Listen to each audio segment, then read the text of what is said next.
American history has been happening under our noses. In about 24 months, one company quietly spent over $3 billion assembling what can reasonably be called a replacement for the Federal Reserve System. Not a competitor, a replacement. I'm talking about Ripple. Before you think crypto company, pause. That's exactly the perception being encouraged while Ripple acquires core financial infrastructure. Here's what they've actually built. This isn't a startup with a white paper. It's a full-stack monetary system already operational. In 2023, Ripple acquired Hidden Road for $1.25 billion. Hidden Road was a global multi-asset prime broker serving 300-plus institutions, having cleared over $3 trillion across FX, crypto, derivatives, and fixed income. Rebranded as Ripple Prime, Ripple didn't buy a trading desk. They bought Wall Street's plumbing. Next, G Treasury reported integration value $1 billion, connects 800-plus corporate clients, and to 13,000 banks, moving roughly $12.5 trillion in annual payment volume. That gives Ripple direct pipes into where Fortune 500 CFOs manage cash, liquidity, FX, collateral, and working capital. Rail, for about $200 million, processes a meaningful share of global stablecoin B2B settlements and automates back-office reconciliation. Ripple folded Rail into its stablecoin business and RLUSD Instant, programmable commercial money for business settlement.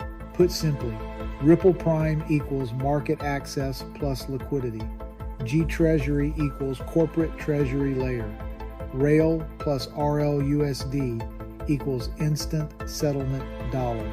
These moves form the plumbing of a new monetary chassis. Ripple also acquired Mitaco Institutional Custody and Tokenization Infra and Standard Custody, a New York chartered trust. That gives institutional-grade custody for crypto, tokenized real-world assets, CBDCs, and stablecoin. Crucially, Ripple has applied to the OCC for a national bank charter and for a Federal Reserve master account. If granted, Ripple becomes a Fed-connected bank that can custody digital assets, issue RLUSD, and clear value directly with the central bank 24/7, not sitting in the lobby, but walking into the control room. Brad Garlinghouse has said XRP sits at the center of everything Ripple does. So assemble the layers.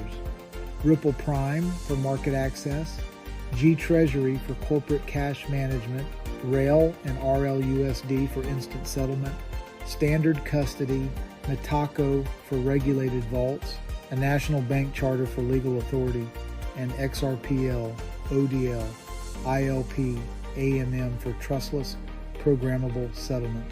This is a full reserve, always on, globally compliant, tokenized monetary system, not a prototype. Now, what problems does this solve that governments and corporations are desperate to fix?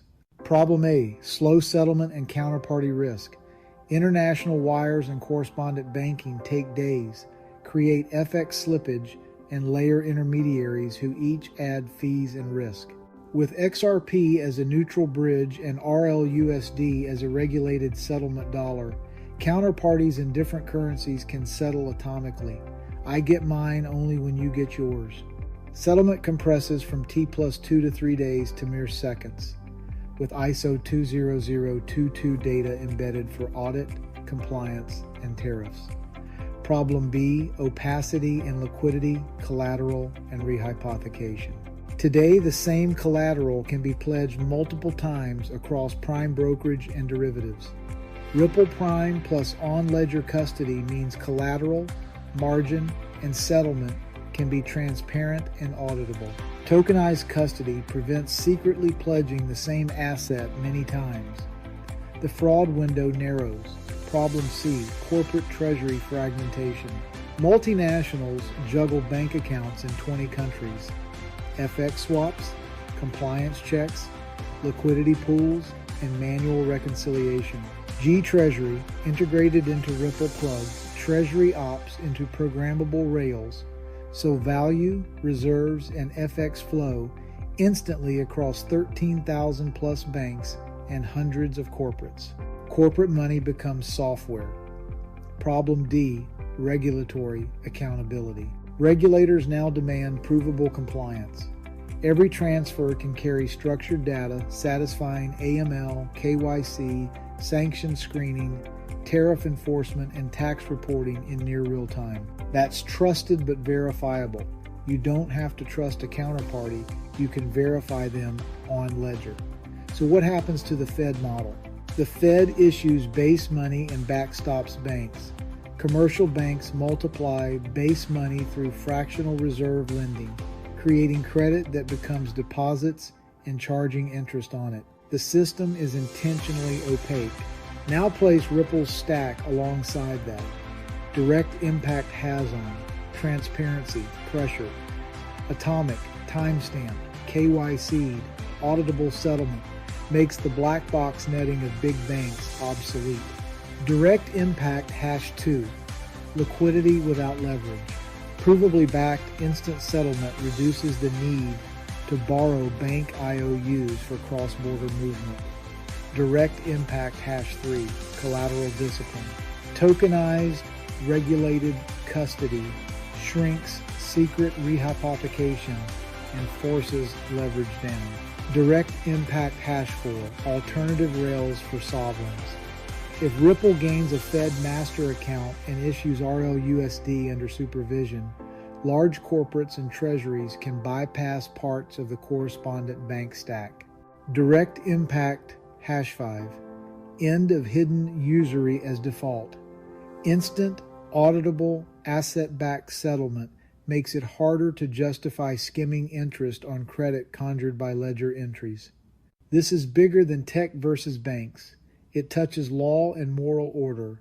God's law honors honest weights and measures, transparent dealings, no theft by deception, and no oppression through abusive lending. The old system legalized money creation without collateral, routed it through private banks, and normalized charging interest on fabricated credit, a system that benefits from murky audit trails and concentrated control.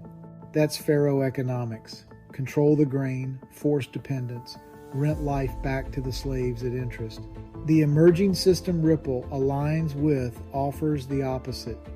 Tokenized value that's traceable, provable, and redeemable. Settlement finality without blind trust. Stablecoins like RLUSD that can be on-chain accountable and, if supervised by a bank charter and Fed account, directly overseen. XRP as a neutral bridge doesn't belong to any one nation or megabank. Neutrality plus auditability is the antidote to captive money. Under these conditions, the Fed's legacy model looks inefficient, non-compliant with modern data needs, systemically dangerous because of hidden rehypothecation, and morally indefensible when full reserve settlement is available. This doesn't guarantee overnight collapse, it's a trajectory. Nations move toward ledgered bilateral trade. Stablecoin legislation forces dollar token issuers into banking oversight, and Ripple is positioning itself as a regulated 24/7 settlement bank with custody, brokerage, treasury management, and programmable rails. So, do these trends merely challenge the Fed? No, they put its opaque, fractional reserve, usury-based model on trial. Ripple's integrated stack offers a lawful, transparent, auditable alternative that settles in seconds, encodes compliance at the transaction layer, honors real collateral, shrinks hidden leverage, and starves the parasite of unearned interest. In divine terms, this is the difference between Pharaoh lending you your labor at interest and Moses leading you through a door God opened. Brad Garlinghouse says XRP sits at the center of everything Ripple does because XRP and the rails Ripple is licensing and wiring into the Fed are being positioned as the neutral bridge for honest weights and measures. The days of invisible money priests extracting rent on engineered scarcity are numbered.